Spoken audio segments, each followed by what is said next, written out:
আসসালামু আলাইকুম। প্রিয় দর্শক, মানুষের মধ্যে একটা আলোচনা এখন আসছে, সেটা হলো আগামী নির্বাচনটা যে হবে সেই নির্বাচনে আসলে ক্ষমতায় আসবে কি। এই আলোচনাটা কিন্তু এতদিন ছিল না। এতদিন মানুষের মধ্যে একটা ধারণা ছিল বিএনপি সে তো সহজেই চলে আসবে, বিএনপির আসন কত হবে, 200-র চেয়ে কত বেশি হবে, এটা ছিল আলোচনার বিষয়বস্তু।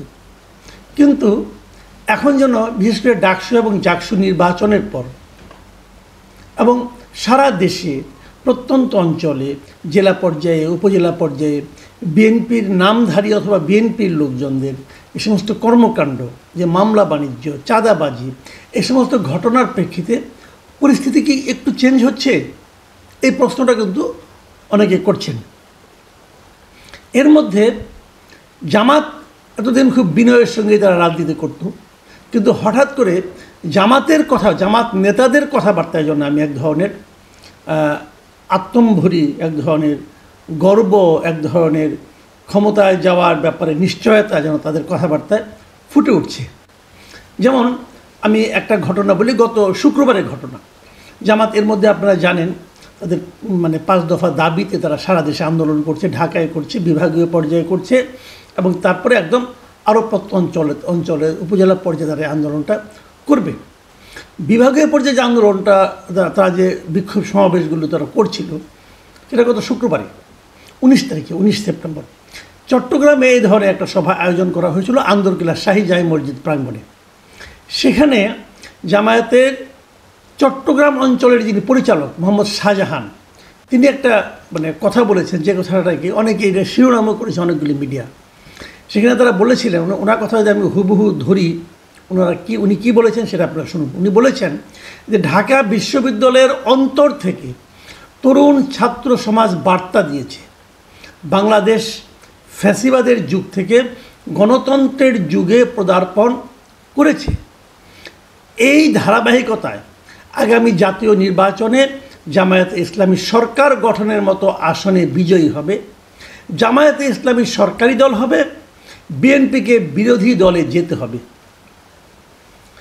এই ধরনের কথা এই প্রথমবার আমি শুনলাম, বোধহয় আপনারা প্রথমবার শুনলেন যে জামায়াতে ইসলামের একজন নেতা তিনি দাবি করছেন আগামীতে জামায়াতে ইসলামী সরকার গঠন করবে এবং বিএনপিকে বিরোধী দলে যেতে হবে।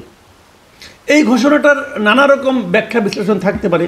এর মধ্যে দেখলাম বিএনপির শীর্ষ পর্যায়ের নেতা সালাউদ্দিন আহমেদ সাহেব, উনিও এটা নিয়ে কথা বলেছেন। উনি বলেছেন যে ঠিক আছে, আপনারা যদি নির্বাচনে বিজয়ী হবেন তাহলে নির্বাচনে আসছেন না কেন আপনারা গড়িমসি করছেন, কেন নানা ছুতানাতাকে আপনারা তুলে আনছেন যে এই কারণে যাব, এটা হলে যাব, সেটা হলে যাব। উনি একটু ইঙ্গিতপূর্ণ কথাই কিন্তু বলেছেন। তার জবাব জামাত কীভাবে দেবে আমি বলতে পারবো না, কিন্তু এই যে কথাটা জামাত নেতাদের মুখ দিয়ে উচ্চারিত হলো, সেটা কি একেবারে ফাঁকা হওয়া, অথবা ওই ভদ্রলোক কি হঠাৎ করে অন্য কারোর সঙ্গে কথা না বলে কথাটা বলেছেন? তার বক্তব্যটা কি জামাতে ইসলামী যে দল হিসাবে জামায়াতে ইসলামী তার বক্তব্যকে কি সমর্থন করে না? এই প্রশ্নটা কিন্তু জরুরি। অনেক সময় হয় কিন্তু যে কোনো একটা নেতা বিচ্ছিন্নভাবে আবেগে আপ্লুত হয়ে কিছু একটা বলে বসে, তো এটা কি সে ধরনের কথা? এটা যে সে ধরনের কথা নয় সেটা টের পাওয়াগুলো তার পরের দিন, শনিবার দিন কি হলো, ঢাকায় জামাতে ইসলামের যে মগবাজারে যে কেন্দ্রীয় কার্যালয় সংলগ্ন আল ফালাহ মিলনায়তনে, সেখানে জামাতের কেন্দ্রীয় মহিলা বিভাগীয় মজলিসের শুরার একটা অধিবেশন ছিল। সেখানে জামায়াতের আমির ডক্টর শফিকুর রহমান সাহেব ছিলেন। তিনি সেখানে কি বলেছেন সেটাকে শুনুন, তাহলে বুঝবেন যে তার এই বক্তব্যটা যে এটা যে একজন ব্যক্তির বক্তব্য না। শফিকুর রহমান সাহেব বলেছেন যে ঢাকা বিশ্ববিদ্যালয় কেন্দ্রীয় ছাত্র সংসদ ডাকসু এবং জাহাঙ্গীরনগর বিশ্ববিদ্যালয় কেন্দ্রীয় ছাত্র সংসদ জাকসু নির্বাচনের প্রভাব আগামী জাতীয় সংসদ নির্বাচনে পড়বে। এটা হলো শফিকুর রহমান সাহেবের বক্তব্য।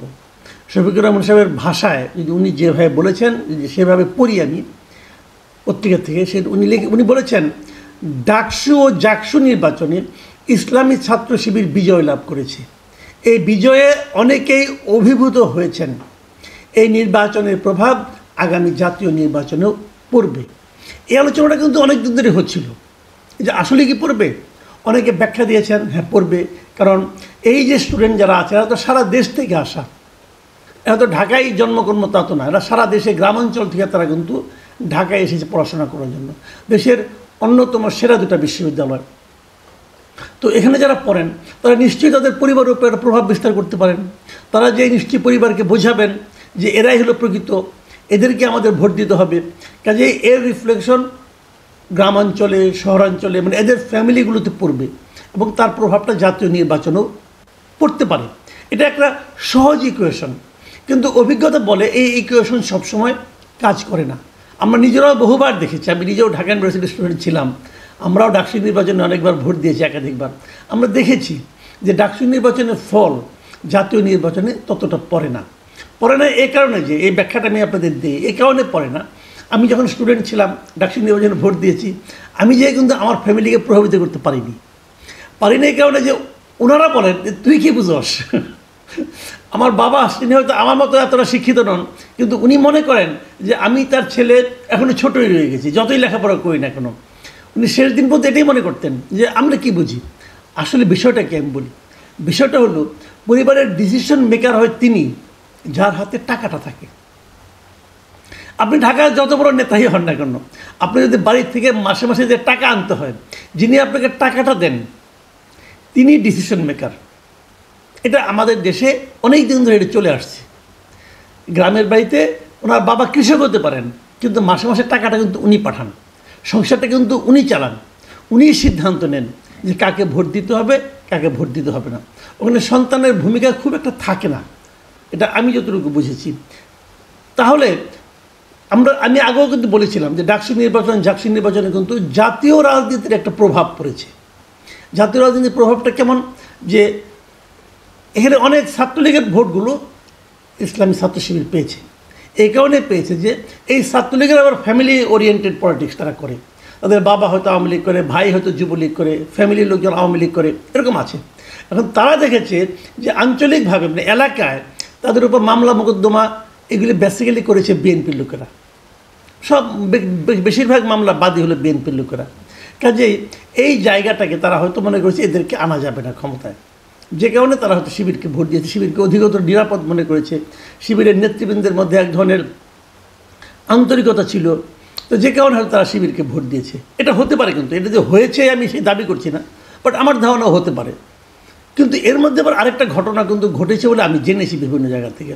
সেটা হলো যে বিভিন্ন এলাকায়, প্রত্যন্ত এলাকায় এই যে বিএনপির নেতাকর্মীদের যে চাঁদাবাজি, তারপর লুটপাট, তারপর মামলাবাজি, এই সমস্ত বিষয়গুলো যে ডাকসু এবং জাকসু নির্বাচনে প্রভাব ফেলেছে এটা তারাও বুঝতে পেরেছে। এবং এরই মধ্যে অনেক জায়গায় আমি শুনেছি যে তাদের আচার আচরণ নাকি চেঞ্জ আসছে। এটা সেন্ট্রালের কারণে হোক আর আঞ্চলিকতার কারণেই হোক, আঞ্চলিকভাবে হোক, প্রচুর চেঞ্জ নাকি তাদের আচার আচরণে এসেছে। যদি সেটা হয়, আমি মনে করি সামনে কিন্তু আরও 5-6 মাস সময় আছে। এই সময়ের মধ্যে ঘুরে দাঁড়ানো সম্ভব, এই সময়ের মধ্যে রাজনীতিতে মৌলিক পরিবর্তনও সম্ভব। আবার বিএনপির লোকেরা আমি এটাও শুনেছি, তারা বিভিন্ন জায়গায় এমনও বলছেন যে জামাতের যে আচরণটা তোমরা দেখছো এটাই কি আসলে জামাত নাকি এটা তাদের নাটক, এই কথাও কিন্তু আমি শুনেছি। আমি এর মাঝখানে উত্তরবঙ্গের দিয়ে গিয়েছিলাম একটা কাজে, সেখানে যে আমি সাধারণ মানুষের সঙ্গে কথা বলেছি, তাদের কিন্তু এই ধরনের ধারণা যে জামাতের এই আচরণটা, যেটা ভালো মানুষের আচরণ, এটা কি আসলে তাদের মনের কথা নাকি তাদের একটা নাটক। আমি জানি না এরা কেন বলছে, কী সমাচার, এত ডিটেল আমি বলতে পারবো না। কিন্তু আমি যেটা বলছি যে আসলে এখনও কিছু ক্লিয়ার না কিন্তু, কারণ সময় আছে 5 মাস। এই 5 মাসে অনেক কিছুই ঘটতে পারে। এমন অবস্থায় আজকে তাহলে এই অনুষ্ঠানে আলোচনাটা আমরা কেন করছি? এই কারণে করছি, আমি জামাত নেতৃবৃন্দকে বলবো, এত দ্রুত আনন্দে উদ্বেলিত হয়ে লোকজন খাওয়ানো শুরু করে দিয়ে না ভাই। নির্বাচনের হাওয়া ঘুরতে বেশিক্ষণ সময় লাগে না। বাংলাদেশের মানুষ বড় বিচিত্র, এদের সিদ্ধান্ত নিতে সাধারণত ভুল হয় না। এখনই যদি আপনারা ডিক্লেয়ার করে বসে থাকেন যে আপনারা ক্ষমতায় চলে গেছেন, বিএনপিকে বিরোধী দলে বসতে হবে, এই যে কথাটা, এই কথার মধ্যে এক ধরনের অহংকার আছে। এই অহংকার সাধারণ মানুষ পছন্দ করে না। জামাতের নেতৃবৃন্দকে আমার অনুরোধ, ভাই এত দ্রুত কথাবার্তার ভাষা পরিবর্তন করেন না, বডি ল্যাঙ্গুয়েজ চেঞ্জ করে ফেলেন না। সামনে আরও অনেক দূর, নির্বাচন আরও অনেক দূর, এবং সেই নির্বাচনে ভালো করা, মানুষের মন জয় করে ভালো করা, মন জয় করে সেটাকে ধরে রাখা, 5 মাস তো আরও অনেক কিছু দেখতে হবে, আরও অনেক দূর যেতে হবে ভাই। প্রিয় দর্শক, এই ঘটনাকে কেন্দ্র করে যে সব রাজনৈতিক দলের মধ্যে জনগণের সঙ্গে সম্পৃক্ত হওয়ার একটা প্রবণতা তৈরি হয়, সেটাই বা মন্দ কি? আমরা বরং সেদিকে অগ্রসর হই। এখন এ পর্যন্তই। আল্লাহ হাফেজ।